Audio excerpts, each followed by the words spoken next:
Help is on its way for Connecticut restaurants. DoorDash contributing $500,000 to help launch the Connecticut Restaurant Relief Fund with the help of the Connecticut Restaurant Association.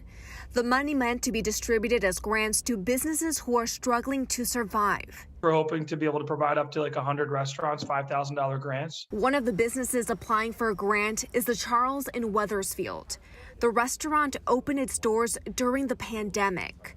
The owner says business was going well during the summer, but took a turn once the state rolled back to phase 2.1, requiring restaurants to decrease capacity.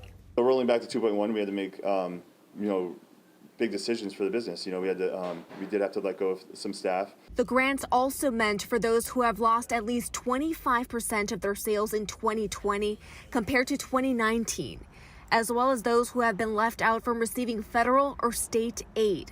We weren't fortunate enough to have first rounds of PPP. We were not fortunate enough to have a second round of PPP, and we're not qualified for any of the state relief either. So the funds from the Connecticut Relief Fund is really important to us to be able to just put some money back into the business. The Connecticut Restaurant Association says helping minority and women-owned restaurants are a priority. I have so many phone calls from even businesses that maybe, English isn't their first language and they're worried about taking a PPP loan, or Scott, how do I apply for this? Like we actually talked to someone yesterday trying to help them because we don't have a Spanish version of the application.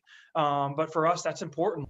The association says they need restaurants to submit applications by February 5th and are encouraging more companies to donate to this relief fund. We want to keep it open. We hope that we can receive more dollars, from other companies to grow that and allow people to apply. And for more information on how you can apply to these grants, we do have a link on our website. That's fox61.com.